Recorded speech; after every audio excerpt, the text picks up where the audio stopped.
Bonjour à tous et à toutes et bienvenue dans Futur plus humain, le podcast de l'innovation de KPMG. Je suis ravie de vous retrouver pour ce 9e épisode. Aujourd'hui, on va poser une question qui dérange et que tout le monde se pose. À l'ère de l'intelligence artificielle, qui est vraiment aux commandes ? Quand la machine peut analyser plus vite que nous, proposer des options et parfois orienter, voire automatiser certaines décisions. Que fait-on ? Et on le voit notamment dans un domaine où ces transformations prennent une dimension encore plus radicale. Un domaine où la décision ne peut pas être reportée. Un domaine où la décision ne peut pas être approximative et où l'erreur peut être fatale car elle ne se corrige pas. Et là, je veux parler du domaine de la défense, de l'armement et des opérations militaires. De l'Ukraine au golfe Persique, les conflits actuels deviennent un véritable terrain d'expérimentation pour l'intelligence artificielle, avec des systèmes qui sont capables d'identifier des cibles en quelques millisecondes, des algorithmes qui assistent et parfois orientent le jugement humain, et la perspective d'armes létales de plus en plus autonomes. D'ailleurs, Volodymyr Zelensky l'annonçait pas plus tard qu'hier, on a vu ça dans la presse, que l'Ukraine avait gagné une bataille uniquement grâce à des robots. Je le cite, « Pour la première fois dans l'histoire, une position ennemie a été prise exclusivement par des plateformes sans pilote, systèmes terrestres et drones. » Alors derrière cette révolution technologique, il y a une autre révolution, plus structurelle.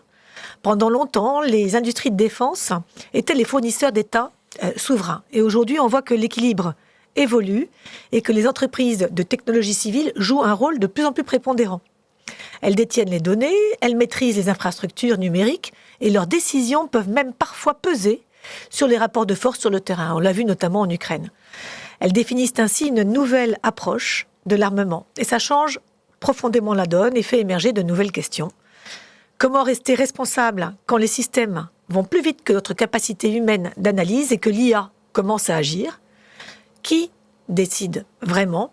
Et enfin, à l'ère de l'IA, certaines entreprises ne sont-elles pas en train de devenir des puissances militaires à part entière ?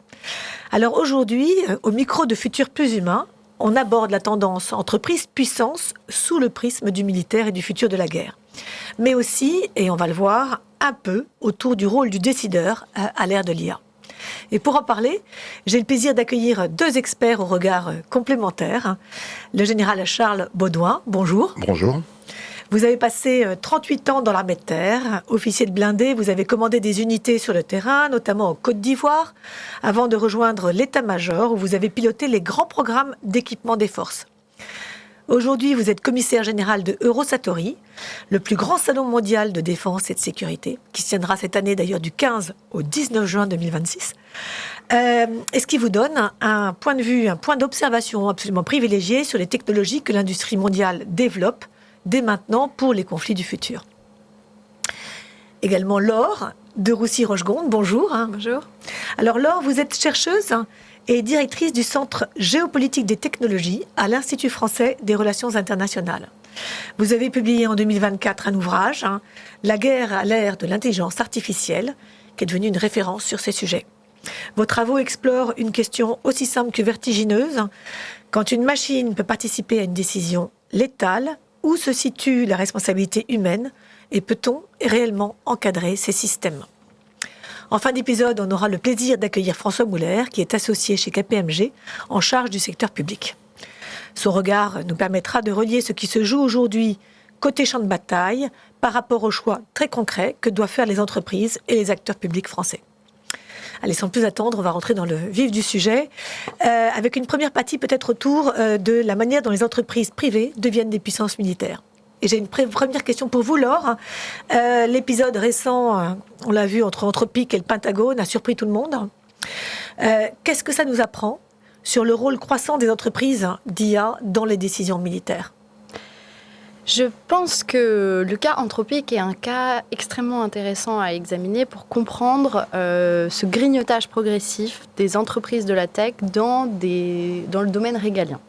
Et il y a plusieurs épisodes Anthropic, on pourrait dire, puisqu'il y a d'abord ce différend très fort avec le Pentagone sur la question de l'utilisation du modèle d'IA génératif Claude dans le cadre du projet Maven, en fait, qui est le projet d'arsenalisation de l'intelligence artificielle par le département de la Défense et de la Guerre maintenant, où Dario Amodei, qui est le patron d'Anthropic, a mis 2 lignes rouges claires au Pentagone, qui étaient les armes entièrement autonomes et la surveillance de masse. Et Dario Amodei a dit ces lignes rouges ne sauraient être franchies. Si vous n'êtes pas d'accord avec ça, eh bien, on ne veut plus que vous utilisiez notre modèle. Parce que jusque-là, l'accord portait sur tous les usages légaux. C'était comme ça que c'était formulé. Ce contre quoi, évidemment, le Pentagone s'est insurgé, notamment par la voix de Pete Hegseth, qui est entré dans une confrontation très forte avec Anthropic, qui lui a posé un ultimatum en disant que si ces 2 lignes rouges n'étaient pas levées, Anthropic serait tout bonnement sorti de l'appareil militaire américain, ce qui a été le cas. Et Pete Hegseth est allé jusqu'à déclarer que Anthropic était un risque pour la supply chain américaine, ce qui est normalement en fait un peu un anathème qu'on jette sur les entreprises étrangères, en particulier chinoises, pour dire qu'on ne peut pas travailler avec ces entreprises. Ça, c'est pour redonner un peu de contexte. Plus récemment, il y a un nouveau cas qui est le cas de Mythos, qui est le nouveau modèle proposé par Anthropic, qui n'a pas été rendu public à ce jour, parce qu'Anthropic a déclaré que ce modèle était trop dangereux et que donc, pour l'instant, il fallait qu'il soit encadré dans le cadre d'un projet qui s'appelle le projet Glasswing, qui est un consortium de quelques dizaines d'entreprises qui ont été choisies par Anthropic. Et là, on voit à quel point on déborde en termes de prise de décision pour essayer de sécuriser ce modèle, qui est un modèle qui, en fait, sait détecter des failles et des vulnérabilités et opérer des cyberattaques de manière autonome. Ce qui est intéressant, pour en revenir à votre question, c'est effectivement que, entre les mains d'un seul homme, qui est Dario Amodei, on voit des décisions qui sont des décisions de secrétaire d'État à la Défense, de secrétaire d'État voire de vice-président américain. C'est pas la première fois, parce que finalement, au début de la guerre en Ukraine, on avait vu la place qu'avait prise Elon Musk, en particulier avec les terminaux Starlink. Et ça pose question parce que ce n'est pas normalement ce qui se passe. Normalement, les industriels de la défense sont des contracteurs, comme on le dit aux États-Unis, qui sont en fait des fournisseurs des armées, mais qui n'ont quelque part pas leur mot à dire dans la politique de défense américaine. Et donc là, on voit s'opérer un changement assez frappant. Et au-delà de ce que vous évoquez, quelles sont, selon vous, concrètement, les applications qu'on voit émerger sur les terrains de conflit en matière de reconnaissance faciale? On parle de frappe ciblée, etc. Vous pourriez nous en partager quelques-unes rapidement? Alors oui, quelques-unes seulement, parce que ce qu'il faut dire, c'est que maintenant l'intelligence artificielle est intégrée dans tous les systèmes de force. Et ça va vraiment de la logistique au ciblage, en passant par la lutte informationnelle, la simulation, la formation, la santé des armées, la cybersécurité, la guerre électronique. Enfin, on en trouve absolument partout. Je parlerai peut-être des usages qui ont été les plus médiatisés, en particulier en Ukraine et à Gaza et maintenant en Iran. En Ukraine, on a vu beaucoup de recours à l'intelligence artificielle, notamment dans la guerre des drones, parce que dans la manière dont les drones avaient été utilisés, en particulier en 2014, le problème principal qui avait été rencontré était celui de la guerre électronique, qui permettait en fait de brouiller la liaison entre les drones et leur opérateur. Et à ce moment-là, on ne pouvait plus utiliser les drones et ils ne pouvaient pas aller au bout de leur mission. Et l'intérêt de l'intelligence artificielle, c'est précisément de programmer informatiquement la mission pour que celle-ci puisse continuer, même en cas de perte de liaison avec l'opérateur. Donc ça, c'est en fait l'IA embarquée, qui est l'une des principales avancées sur le plan technologique en matière de recours à l'IA dans la guerre. Ça a été également utilisé, par exemple, croisé à de l'imagerie satellite pour faire de la reconnaissance de mouvements de troupes. Ça a été utilisé dans le cadre de l'open source intelligence en agrégeant des données issues aussi, par exemple, des réseaux sociaux ou disponibles de manière générale sur le web. Et finalement, si on devait résumer la manière dont l'intelligence artificielle est utilisée, on pourrait dire cela, on pourrait dire que l'idée est d'agréger et de traiter un volume absolument colossal de données pour en tirer finalement des patterns, donc des schémas répétitifs qui permettent de faire des recommandations. Donc ça peut être des recommandations de ciblage, ça peut être des recommandations de maintien en conditions opérationnelles, des recommandations cybersécurité. Et c'est ce principe qui permet de donner corps à tout un tas des applications dont on parle aujourd'hui. Et à Gaza, finalement, il y a plusieurs programmes d'intelligence artificielle qui ont été particulièrement médiatisés, qui fonctionnent exactement avec ce principe-là. On croise et on agrège des données très différentes qui viennent de sources de renseignements différentes. Ça peut être de la vidéosurveillance, des images satellites, des écoutes téléphoniques, des images de drones, du renseignement humain. Enfin, on peut vraiment tout croiser. C'est le principe de l'IA multimodale. Et à partir de là, on peut recommander. Alors, en l'occurrence, dans le cas israélien, c'était des cibles qui peuvent être des cibles matérielles, donc des immeubles, des cibles humaines aussi, et aussi des moments où mener une frappe pour que celle-ci soit la plus efficace possible. Et ça peut aller jusqu'à faire des recommandations en termes de plan de frappe par avion ou par drone. Donc ça, c'est parmi les programmes qui ont été documentés sur le recours à l'IA par Tsahal, par exemple. Général, avec des exemples comme Starlink ou Anthropic, est-ce qu'on peut dire que c'est désormais l'industrie civile qui donne le tempo sur le champ de bataille ? Ce qui est évident, c'est que l'industrie proprement de défense, qui n'a pas tant de marché que ça finalement par rapport aux grandes séries civiles, au monde du numérique qui est tiré par ci aujourd'hui, se concentre pour elle sur ce qu'elle est seule à savoir développer, c'est-à-dire les aspects de létalité, les aspects de protection, les aspects de mobilité extrême, les aspects proprement militaires. Et vous avez tout à fait raison, on observe depuis un certain temps que c'est bien une migration de la technologie civile, l'usage civil, qui est militarisé, en fait. Et donc, ça ne vient pas, contrairement à Internet, je crois, qui a été pensé au début par l'US Army, qui a été répandu dans le monde, on dirait l'effet inverse, d'une appropriation par les armées très rapide de l'IA. Ce qui procède de ça est de deux ordres. Le premier ordre, c'est quand on en a les moyens, comme les Américains, qui ont vite identifié ce sujet comme un sujet de suprématie, de supériorité, quand d'autres n'y étaient pas encore, et donc profitant des grandes sociétés civiles de la tech pour s'appuyant dessus, développer ce que Madame a appelé la DevTech, qui est la Deep Tech adaptée à la défense, la DevTech. La contraposée, c'est le besoin, en fait, l'innovation, et on a un sujet d'innovation, j'en ai connu quelques-unes dans les armées face à des sujets importants, la vraie innovation, pas le progrès. La vraie innovation se heurte au conservatisme des États. Et donc, en général, elle a du mal à déboucher. Ce qui fera déboucher l'innovation, c'est une forme de catalyse avec une situation exceptionnelle. Je prends un exemple. Il avait été développé par un officier une radio cryptée 4G militaire qui n'arrivait pas à déboucher parce que cet homme seul l'avait développé et que les grands organismes d'État, État-major, DGA, n'en voulaient pas. Et j'étais à l'époque responsable des programmes d'évaluation et de conduite des programmes. Ça a débouché en un jour. Parce qu'on a dit, après les attentats, il fallait absolument protéger la coupe de l'euro. Et il fallait, en 6 mois, avoir un système qui soit résilient. En ville, c'est de la 4G. Les postes radiomilitaires sont plutôt VHF et UHF, ne sont pas adaptés à ça. Et donc, on a développé. Et immédiatement, ce système est en service, malgré l'opposition initiale. Donc, c'est bien aussi, et c'est ce qu'on voit en Ukraine, le non-choix qu'ont les Ukrainiens d'une formule classique. Et ils ont eu recours, en fait, à mon sens, à la deep tech pour pouvoir rester en parité avec les Russes, qui, eux, étaient en retard par rapport à ça. Donc, l'inversion s'est faite, grosso modo, dès 2024. On est sorti d'un schéma de guerre très classique. En 2022, la guerre que tout le monde a vue, c'était extrêmement classique. Des chars, souvent des vieux chars d'ailleurs, des avions, des hélicoptères, de l'artillerie, de l'infanterie. C'était une guerre très classique. Et elle a vite muté en une guerre technologique par Starlink, par aujourd'hui une IA qui est appliquée, nous le voyons, parce que nous avons beaucoup d'exploitants ukrainiens à Eurosatori, pas moins d'une quarantaine de sociétés sur 1500 mètres carrés.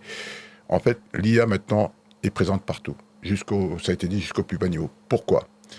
Parce que nous sommes maintenant dans un champ de bataille moderne qui est hyper brouillé, où le GPS, je dirais, lui-même est complètement brouillé. Donc les flux spatiaux, qui pendant plus de 30 ans étaient le confort des armées, parce que la centrale inertielle est très chère, Et le GPS, ça ne coûte rien, avec une précision quasimétrique.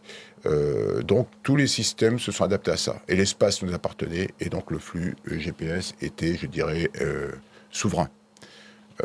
Dès lors qu'on a une brouillage de ces flux GPS et que tout reposait auparavant sur ce GPS, il a fallu trouver en urgence des solutions pour pouvoir pallier ça. Et donc, une partie de la solution, c'est effectivement l'IA, comme ça a été expliqué, qui permet de s'affranchir des flux spatiaux. L'IA vient aussi sur les postes radio. Un poste radio moderne, c'est un poste à évasion de fréquence. Il change 400 fois de fréquence à la minute.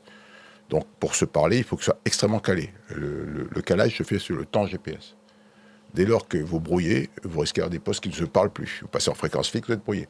Donc l'IA rentre aussi dans les postes radio aussi. Donc partout où l'homme est confronté à des gènes, son génie, appelons ça génie, il peut être bon ou mauvais, en tout cas le génie va lui amener à utiliser la technologie qu'il y a. Et donc c'est ce qu'on assiste aujourd'hui, et c'est très, très prégnant sur Osatori. Madame a défini la DevTech de façon absolument remarquable. Moi, je me suis vraiment approprié ses ouvrages. Et on le voit concrètement. Un salon qui a 2200 exposants, qui est le plus grand du monde, ne peut pas mentir en termes de systèmes exposés. En ce sens, il y a tellement de sociétés qu'on voit bien que c'est une annonce très lourde. Et la question se pose aujourd'hui, effectivement. Les armées européennes, je parle des européennes, les américaines sont déjà, les Ukrainiens, c'est un exemple par le bas, vont-elles réussir ou rater le virage de la deep tech, et notamment de l'IA, qui nécessite quand même des sociétés au-delà des startups. Les Américains ont des grandes sociétés à la tech, il n'y en a pas beaucoup en Europe aujourd'hui, il n'y en a pas. Donc c'est aussi un problème d'équité. On pourrait aujourd'hui, vous connaissez l'Europe, l'Europe a pendant très longtemps, je dirais, sous-évalué ses budgets de défense, les fameux dividendes de la paix. Elle doit rattraper des capacités très classiques, défense solaire, artillerie, longue portée, etc. Mais elle risquerait d'être déclassée tout en compensant ses déficits si elle n'aborde pas le virage de l'IA. Aujourd'hui, c'est un multiplicateur d'effets, c'est un facteur intrinsèque de supériorité d'une armée. Je voulais venir un tout petit peu sur les champs de bataille et l'évolution de la technologie. Vous parlez des 3 âges du numérique sur les champs de bataille. Et donc, comment est-ce que vous décririez cette évolution du numérique dans les conflits? Vous l'avez partiellement évoqué, mais un peu plus autour de ces 3 âges. Absolument. En fait. Les 3 âges, selon moi, je suis un généraliste, donc je ne suis pas scientifique. C'est bien, le premier âge, pour nous, ça a été la numérisation complète de systèmes d'armes complexes. Le char Leclerc, j'ai la chance de commander le premier escadron de char Leclerc en 93, c'était un char entièrement numérisé, ce qui à l'époque, c'était la technologie de l'Airbus A320. Donc il y avait que du bus de données, à l'intérieur des calculateurs, 16 calculateurs qui géraient le char. Donc quand on agissait sur le char, on ne donnait pas une consigne hydraulique ou quoi, on donnait une information à un calculateur qui allait agir. Donc c'est du 0, c'est du 1. Ce qui permettait des performances remarquables du char par rapport à ses camarades qui, à l'époque, étaient analogiques. Ça, c'est la première époque. Le Rafale, les commandes électriques des Rafales, c'est le premier âge du numérique dans les armées. Le deuxième âge du numérique, donc ce premier âge, c'était les années 90, début 2000. Deuxième âge du numérique que je situe entre 2000 et 2020, c'est la numérisation du champ de bataille. C'est-à-dire, on fait du champ de bataille pour capter, percer le brouillard de la guerre, pour avoir ce que les Américains appellent le situation awareness, la compréhension du champ de bataille. Par essence, il y a un Blue Force Tracking, grâce d'ailleurs au GPS, on sait où sont les amis, les Blue étant les amis, mais il n'y a pas de Red Force Tracking, on ne sait pas où sont les ennemis. Donc il faut que, par la coordination de capteurs, de cartes numérisées qui sont maintenant dans toutes les blindés, de transmission rapide de ces données, pouvoir comprendre la situation. Et donc l'espace de bataille connecté était le deuxième âge. Et vous voyez bien que ces deux cas de figure ne conservent pas la donnée. La donnée est utilisée et volatile. On n'est pas dans la logique d'analyse de données de masse. Donc l'IA n'est pas encore présente. Et aujourd'hui, avec les progrès issus de la technologie civile, les agents ont compris qu'ils pouvaient passer maintenant ce step qui est le troisième âge, qui est celui de l'IA, c'est-à-dire pour les grands états-majors qui vont manipuler des données de masse, ont besoin de cloud, des data centers, et donc s'appuient totalement sur la technologie civile pour ça.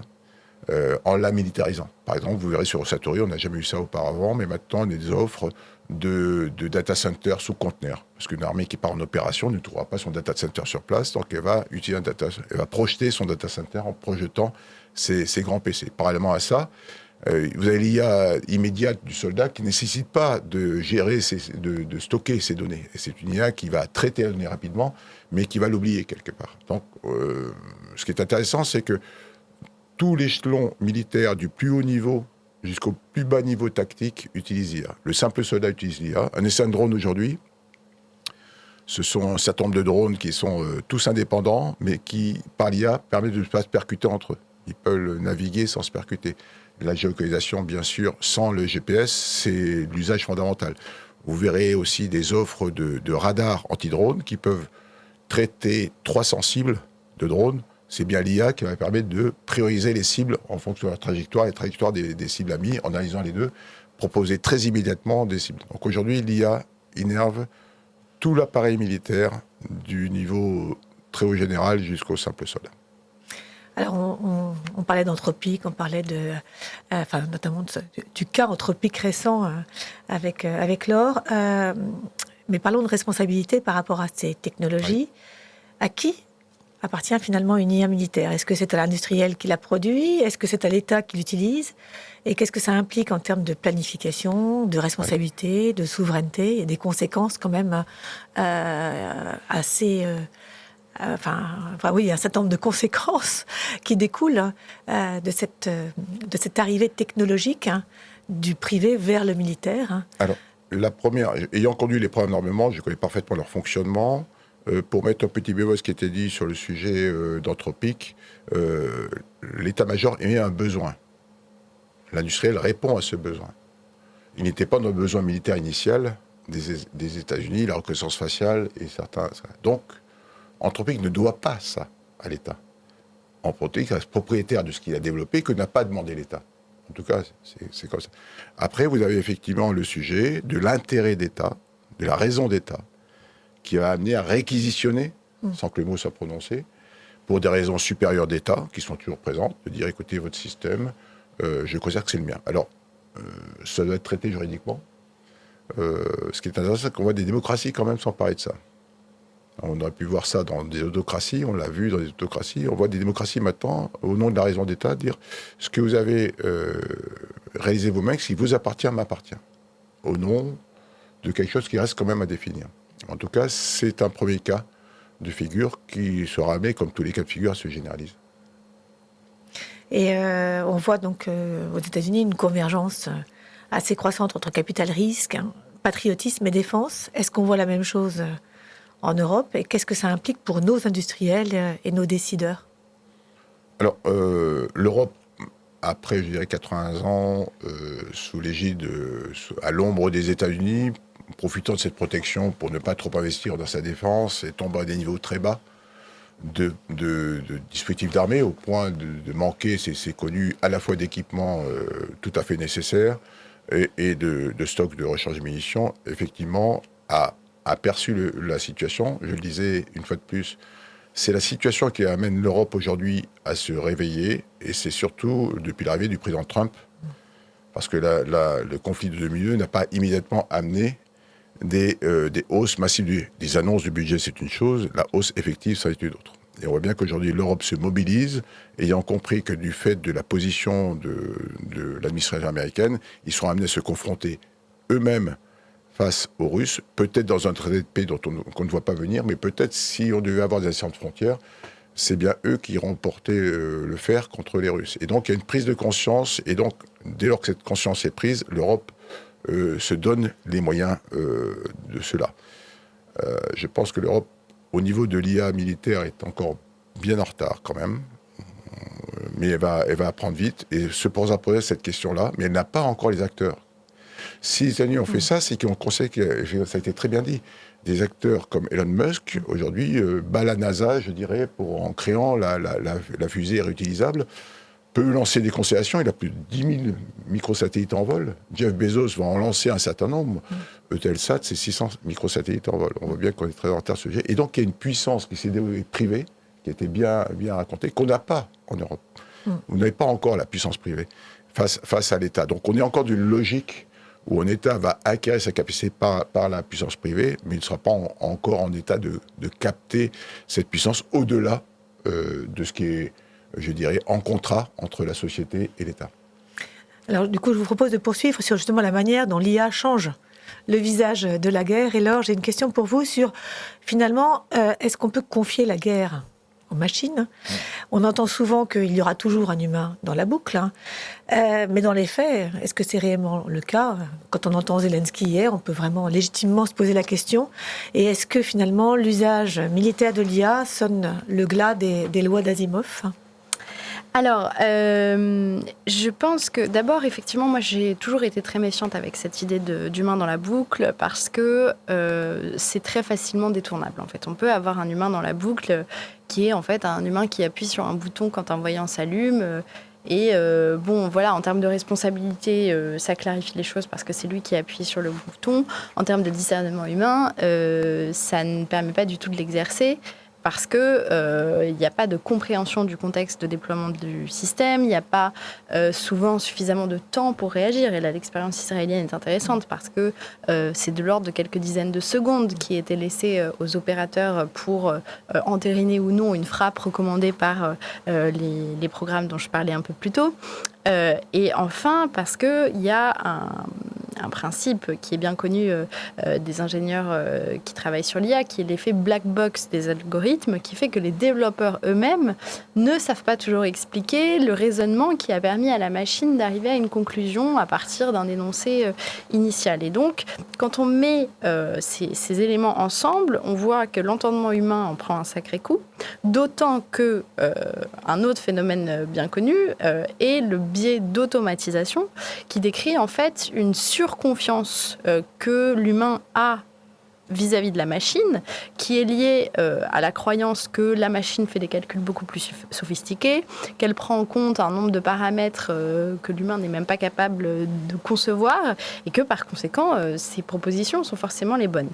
Et donc, cette histoire d'humain dans la boucle, on voit bien que c'est un peu une forme de feuille de vigne qui permet de dire « non mais tout va bien, on a un humain dans la boucle », etc. Et d'ailleurs, en fait, ceux qui travaillent sur ces sujets-là commencent à en revenir un peu. Par exemple, l'AMIAD, qui est l'Agence ministérielle pour l'IA de défense en France, commence à parler de l'humain sur la boucle. Donc là, c'est une forme de supervision et une possibilité d'arrêter les opérations, ou peu importe ce que la machine est en train de faire, en cours de conduite, si on s'aperçoit que quelque chose est en train de dysfonctionner. Mais là, c'est quelque part encore plus inquiétant, puisque déjà qu'en appuyant sur un bouton, on n'avait pas beaucoup de discernement humain, on voit bien qu'avec l'accélération du rythme de la guerre dont s'accompagne le recours à l'intelligence artificielle, on prend un vrai risque.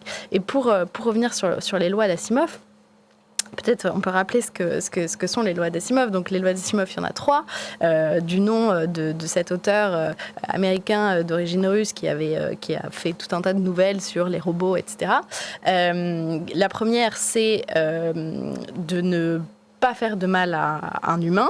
La deuxième, c'est d'obéir aux ordres, sauf si le fait d'obéir aux ordres contrevient à la première règle. Et la troisième, c'est se protéger soi-même, sauf si ça contrevient à la première ou à la deuxième loi.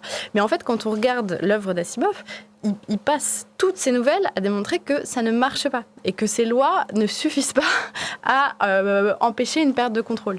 Et c'est pour ça que ce qu'on appelle parfois le dilemme d'Asimov, c'est finalement comprendre ou être efficace. Et donc, c'est vraiment ça le sujet. C'est soit on renonce à une forme de compréhension, ce qui, à mon sens, est inacceptable dès lors qu'on parle de décision de vie et de mort, soit on renonce à une forme d'efficacité de la machine. Et le bout du cycle des robots, c'est ça. C'est en fait un monde où les super cerveaux, puisque c'est comme ça qu'il appelle ça, ont pris le contrôle complètement, ne consultent plus les humains parce qu'ils savent ce qui est bon pour eux, finalement. Et du coup, ils organisent des famines à droite à gauche pour réguler la démographie, etc. Les humains ne comprennent plus, mais de fait, ce que font les super cerveaux est bon pour l'humanité. Donc, est-ce qu'on est prêt à renoncer au contrôle dès lors que c'est bon pour nous ? Si on pousse évidemment l'analyse, on n'en est pas encore là. C'est un vrai dilemme et je pense qu'il faut pas renoncer, en tous les cas, au contrôle humain dans ces perspectives-là. Je voulais revenir un tout petit peu sur le biais d'automatisation. Donc, en fait, c'est cette tendance qui consiste à faire confiance à la machine parce qu'on suppose qu'elle sait mieux, comme vous venez de l'évoquer. Est-ce que c'est vraiment là ? Est-ce que c'est le vrai risque de la généralisation de l'IA dans les opérations militaires ou est-ce qu'il y en a d'autres ? Est-ce que c'est le plus important ? Alors, je ne sais pas si c'est le plus important. Disons que ça fait partie du paysage sur lequel il faut avoir vraiment un regard et auquel il faut prêter attention. À mon avis, le risque, globalement, il est de l'ordre de la perte de contrôle, que ce soit à l'échelle humaine, à l'échelle politique aussi, à l'échelle internationale, puisque en termes de gestion d'escalade, c'est pas merveilleux non plus. Et donc, le biais d'automatisation renforce ça, mais les problèmes, ils dépassent largement ça. Il y a aussi un problème qui est lié à la responsabilité. Comment est-ce qu'on établit les responsabilités dès lors qu'on est dans un conflit, que la responsabilité dans la justice pénale internationale, elle est individuelle. Donc on ne peut pas ni tenir un robot pour responsable, ni tenir un algorithme. Mais si on a un fabricant qui rejette la faute à l'état-major, etc., il y a une dilution de la responsabilité. Donc ça met en péril la justice pénale internationale. Et donc voilà, il y a vraiment beaucoup de problèmes qui se posent d'un point de vue stratégique, d'un point de vue juridique, d'un point de vue éthique. Et pour l'instant, on n'a pas vraiment réussi à y répondre. Et pourtant, on avance à fond dans la course aux armements dopés à l'IA. C'est ce que vous disiez d'ailleurs. Et dans une situation concrète de commandement sous pression, comment est-ce qu'on réagit ? Comment est-ce qu'on peut réagir face à une recommandation algorithmique qui se produit en quelques secondes ?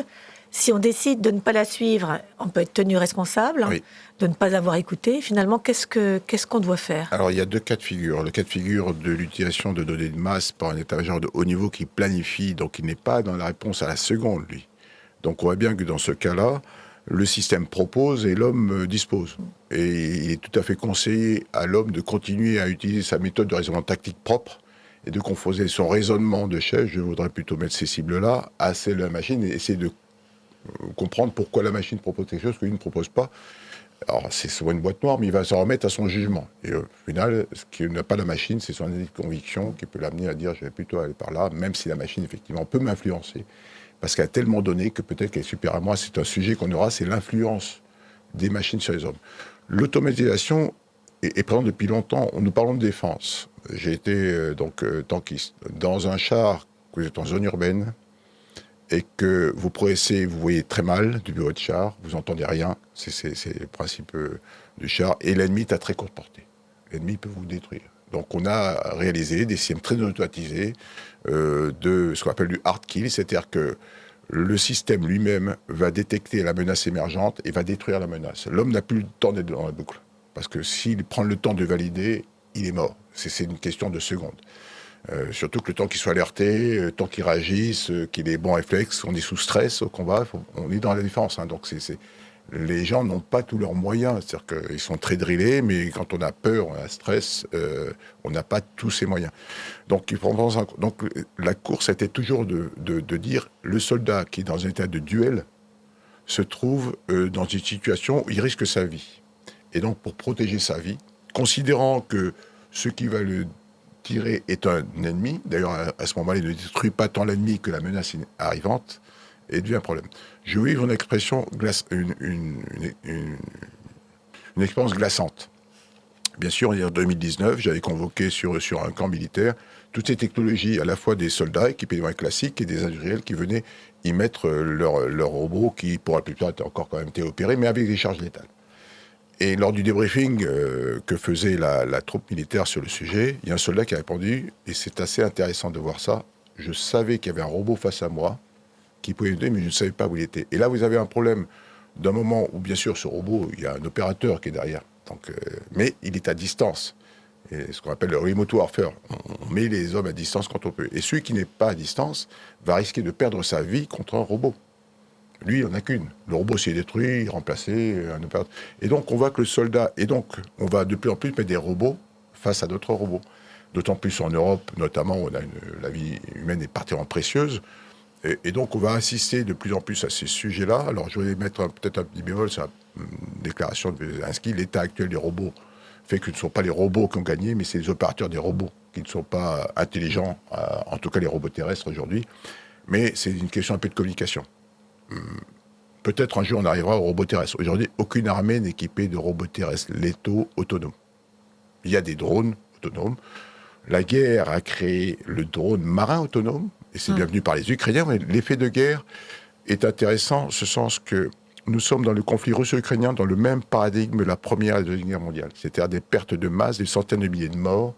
On est là pour une survie du pays, qui était le cas aussi dans les autres guerres. On gagne ou on perd, et si on perd totalement.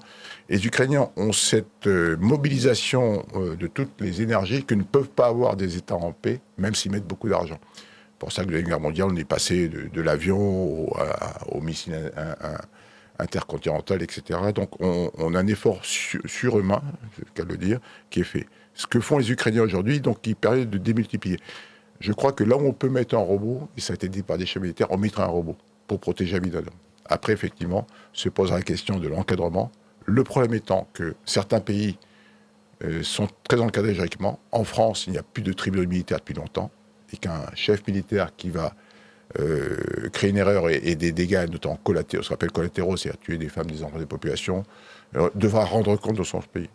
Et s'il n'est pas capable de justifier l'action par un raisonnement qui se fait toujours dans l'incertitude, et s'il a confié ça à une machine, la machine n'ira pas dans le tribunal. Donc on revient avec la responsabilité qui peut être encadrant, mais qui n'est pas suffisant malheureusement. Beaucoup trop d'armées n'iront pas forcément sur la responsabilisation du soldat en état de guerre. Alors ces questions que vous soulevez et ces réponses sont quand même particulièrement saisissantes et assez anxiogènes. Je voudrais qu'on aborde dans cette dernière partie peut-être la question du contrôle. Est-ce qu'on peut imaginer contrôler un usage militaire de l'IA et Laure, je m'adresse à vous. Est-ce qu'on peut construire une éthique pour l'usage militaire de l'IA, en particulier les armes létales autonomes? Est-ce qu'on peut facilement les inscrire dans le droit de la guerre? Vous avez fait un parallèle que je trouvais assez intéressant entre intelligence artificielle et armes nucléaires. Est-ce que vous pensez, par exemple, qu'un contrôle international de ces nouvelles technologies est possible? Alors, possible dans la situation actuelle, je ne sais pas. Parce que la maîtrise des armements va très mal, le multilatéralisme va très mal, et on n'est pas vraiment dans un moment propice à ce type d'accord. En revanche, c'est vrai aussi que historiquement, on est parvenu à des accords, parfois. Je pense effectivement ici aux accords de régulation du nucléaire, dans des contextes extrêmement tendus, y compris entre l'URSS et les États-Unis. Donc, c'est pas impossible non plus. Et c'est pas impossible, en particulier quand les risques économiques deviennent très importants. Et on pourrait assister à un phénomène similaire en ce qui concerne l'IA. On parle beaucoup du risque de bulle de l'IA, des survalorisations, des investissements extrêmement massifs dont on n'est pas du tout sûr qu'ils se traduisent par une productivité accrue. Donc là, ça déplace le domaine militaire, mais de toute façon, c'est une technologie par essence totalement duale. Donc tout ça est finalement lié. Et ce qui me semble intéressant dans l'exemple de la IEA, et d'ailleurs, c'est pas que moi, mais par exemple Sam Altman, qui est le patron d'OpenAI, lui aussi appelle de ses voeux ce type d'agence de régulation. Ce qui est intéressant, c'est que ça permet d'encadrer à la fois les usages pacifiques et les applications militaires. Et du fait de la dualité de l'IA, c'est tout à fait pertinent d'avoir une approche de ce type. L'autre point intéressant de la IEA, c'est que c'est quand même associé à une recherche scientifique pour permettre les inspections, les vérifications, en fait, tout l'appareil de mise en conformité au traité de non-prolifération de 1968, parce que c'est à ça que sert l'AIEA, a été le fruit de progrès scientifiques pour repérer d'un point de vue sismique lorsque on avait un programme de prolifération, une prolifération qui était en marche, le niveau d'enrichissement de l'uranium, les inspections sur site, etc. Et pour l'intelligence artificielle, pour l'instant, ça n'existe pas. On ne sait pas comment faire de la vérification, de l'inspection, mais on pourrait apprendre à le faire techniquement, scientifiquement. On peut imaginer un régime qui, pour l'instant, est le produit de nos imaginations et on ne sait pas comment, mais c'est aussi à ça que peut servir ce type d'effort de maîtrise des armements. Donc voilà, je pense que c'est très difficile, je pense que c'est très nécessaire aussi, et encore plus quand on pense au montant investi pour développer une intelligence artificielle générale, donc qui serait le point de singularité où les machines deviendraient aussi aussi intelligentes que les hommes. Enfin, c'est pas juste une vue de l'esprit. Je veux dire, les plus grandes entreprises du numérique américaines mettent des millions de dollars pour essayer d'y parvenir les premières. Et donc, on va finir par y arriver, en fait, tout simplement. Et donc, quand on voit le niveau de risque, parce que c'est ça l'autre point qui permet de parvenir à des accords de maîtrise des armements, c'est effectivement le niveau de risque. Et ce qui est intéressant, c'est que dans sa dernière stratégie de sécurité, dans leur dernière stratégie de sécurité, les États-Unis ont parlé de l'IA pas seulement comme d'un multiplicateur de force, mais aussi comme d'une vulnérabilité systémique. Et ça veut dire qu'on voit le point de risque existentiel dès lors qu'on arrive à des niveaux de développement d'intelligence artificielle tels qu'il y a un risque de perte de contrôle à l'échelle internationale. Et là, on peut imaginer que les États se mettent autour d'une table pour réguler ça. Et ce qui est très intéressant d'ailleurs, et j'en terminerai par là, c'est que l'utilisation de l'intelligence artificielle dans le domaine nucléaire, qui est considéré comme le plus risqué, est l'un des seuls sujets que les États-Unis et la Chine acceptent d'aborder dans leurs réunions bilatérales. Exactement. D'accord. Donc on voit que c'est quand même vraiment un sujet à la fois très grave et très important. Alors, Général, vous êtes plus sceptique. Oui. Et est-ce que, selon vous, la France et l'Europe pourraient faire prévaloir une façon différente de faire la guerre ?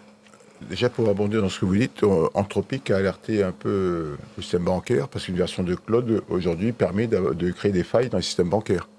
Donc le concepteur même de Claude a alerté le système bancaire, j'ai construit quelque chose qui peut créer un désordre.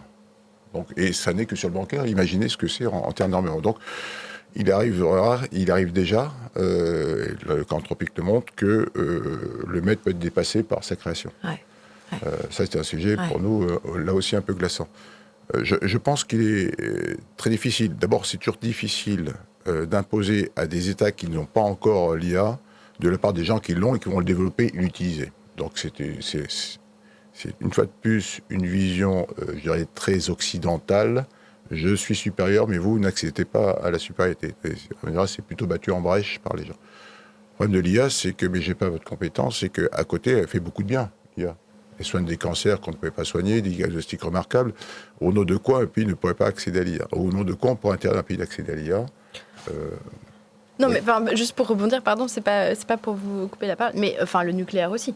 Et le nucléaire, on permet à des États d'avoir des programmes nucléaires civils qui leur permettent de faire tout un tas de choses tout à fait pacifiques. Et on pourrait imaginer le même type de régulation pour l'IA. Oui, bien sûr. Mais le nucléaire, on est aussi quand même un pays qui dispose de la bombe. Et qui veut que d'autres pays ne disposent de la bombe. Au nom de quoi peuvent-ils décider qu'ils disposent de la bombe ? Qu'eux-mêmes peuvent être hégémoniques.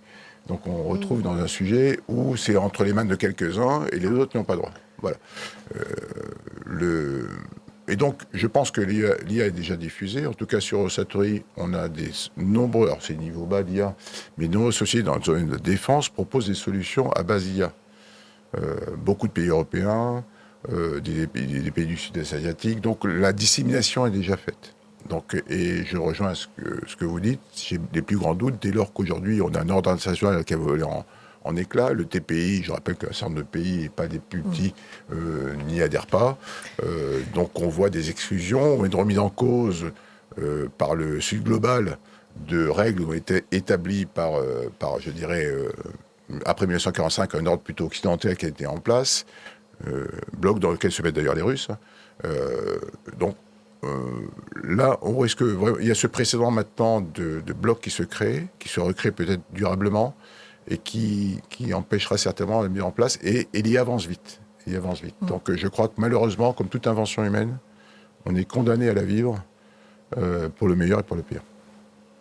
Et dans ce contexte de réarmement mondial, vous l'avez évoqué tout à l'heure, mais par rapport à Eurosatori qui arrive bientôt, quels sont les prochains développements technologiques que vous voyez et qu'est-ce que promet en fait l'édition d'Eurosatori qui arrive ? L'IA est déjà développée et présente dans énormément de cas de figure, comme j'ai dit, du plus haut au plus bas niveau, et on voit commencer à apparaître des premiers effets du quantique. Alors, ils sont aujourd'hui très petits. Vous verrez sur Eurosatori, les gens proposent des senseurs quantiques qui ont une sensibilité 1000 fois supérieure aux senseurs classiques. Donc, pour tout ce qui est aviation, notamment espace peut être parfaitement intéressant. On arrive aux capteurs qui permettront demain à des centrales inertielles classiques, grâce à ces capteurs placés sur les gyroscopes et les accéléromètres, d'avoir une quasi-autonomie, alors qu'une centrale inertielle aujourd'hui, à part centrale inertielle sous-marin nucléaire, mais qui coûte extrêmement cher, doivent être recalés régulièrement, donc ils ne sont pas autonomes en tant que tels, ils doivent se recaler. Et donc on voit apparaître en fait une fois de plus, par le cas concret, une application IA déjà établie, je dirais qu'il y a centaines de cas d'usage, et on a déjà, c'était beaucoup moins le cas, c'était très peu prégnant en 2024, il y a seulement 2 ans. Donc on voit que c'est exponentiel aujourd'hui. Et la guerre en Ukraine crée des paradigmes, la course à l'IA entre États-Unis et Chine, alors aussi je crois qu'on a été surpris par la capacité des Chinois à développer une IA de très bon niveau, donc ça a été aussi un coup de tonnerre, font qu'aujourd'hui on va passer l'étape suivante, qui est celui du quantique. Et si on situe plutôt le quantique et l'action du quantique notamment pour crypter extrêmement bien des sujets, mais aussi pour décrypter l'ennemi. L'IA, c'est une application à une réaction aux attaques cyber. On peut déceler un début d'attaque cyber grâce à l'IA, et donc contrer l'attaque cyber au moment même où elle commence à poindre. Voilà des applications très concrètes, et qui, au moment où la cyber est une menace, je dirais que les effets immatériels sont entrés maintenant dans l'art de la guerre. Ça porte des effets cinétiques, des effets immatériels. C'est-à-dire les flux de données et bien sûr le cyber. Tous les systèmes étant largement numérisés, la norme c'est la numérisation aujourd'hui.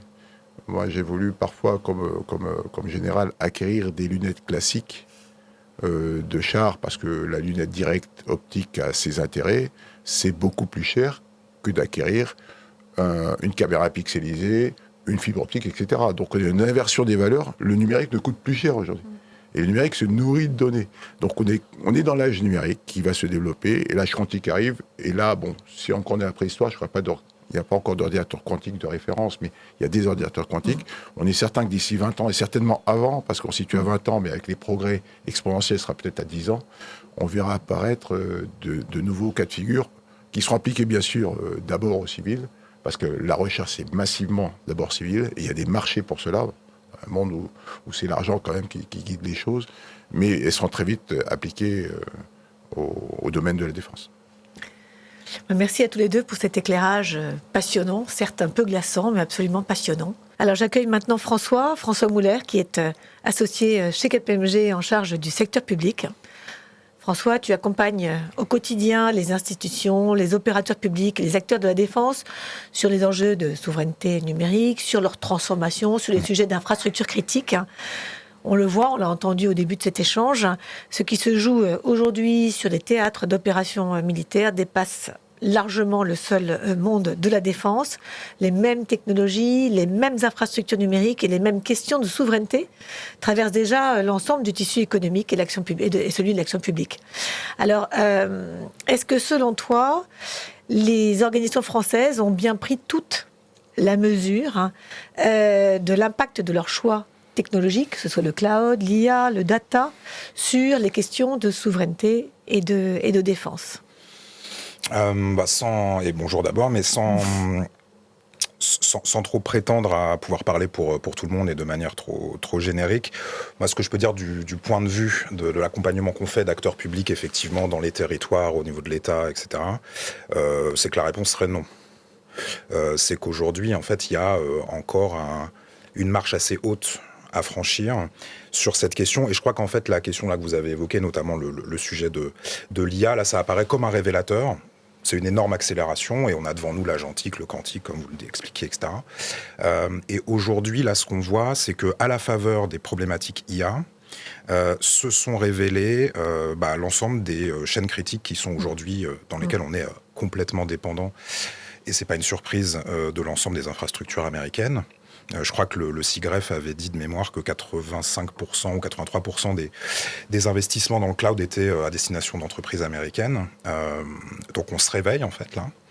Et on se réveille en se disant que on ne saurait pas migrer pour un département, pour une région, l'ensemble des données sur un nouveau système en 6 mois si on en avait besoin. On comprend maintenant à quel point est-ce que les enjeux de souveraineté sont fondamentaux. Or, on n'a pas construit de géant ni français ni européen qui nous permettrait de pouvoir répondre à cette difficulté-là.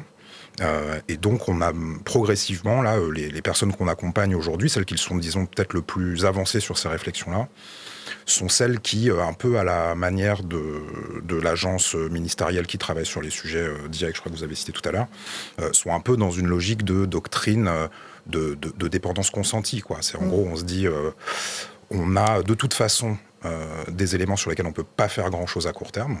Or, on est dans le monde réel, donc il faut agir.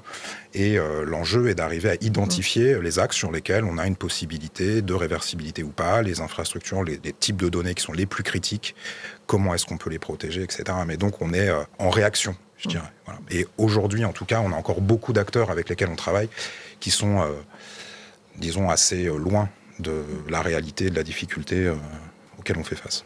On est plutôt sur un sujet d'autonomie, presque, de recherche d'autonomie que de souveraineté à ce niveau-là, en fait. Ouais, c'est ça. Ouais.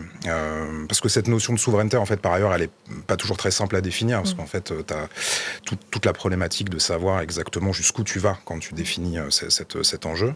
On voit bien à travers, par exemple, ce que fait Mistral, que c'est une question qui reste très prégnante. Mistral, par exemple, nous, chez KPMG, on travaille beaucoup avec Mistral, c'est un enjeu important pour nous. C'est une solution d'IA qui a l'intérêt d'être française, portée par des experts, etc. L'un des enjeux de l'IA, c'est qu'elle tourne sur des systèmes qui, malgré tout, sont des systèmes Azure, des systèmes Microsoft. Donc, ce qu'a proposé Mistral, c'est de faire un cloud. Ils ont annoncé un cloud pour juillet, je crois. Ce sera en Suède. Les puces, c'est des puces Nvidia quand même. Donc, on aura quand même cette question-là et de savoir jusqu'où est-ce qu'on définit un curseur de souveraineté. C'est pour ça que je pense que le débat n'est pas très facile à poser à ce stade et que quand on travaille avec des collectivités qui parfois ont même du mal à avoir un directeur des systèmes d'info, on est loin, quoi. Donc, il y a un vrai sujet et je pense qu'on est... il y a une urgence, quoi. Et l'Observatoire de la sécurité numérique qui a été annoncé... il est plus que temps. Alors on le voit dans le conflit avec l'Iran, les data centers, les capacités de calcul, les routes commerciales, les infrastructures civiles vitales deviennent des cibles, enfin sont même devenues des cibles. Est-ce qu'on peut dire qu'on est déjà entré dans une forme d'économie de guerre où finalement la résilience numérique des organisations devient un enjeu stratégique ou pas encore ?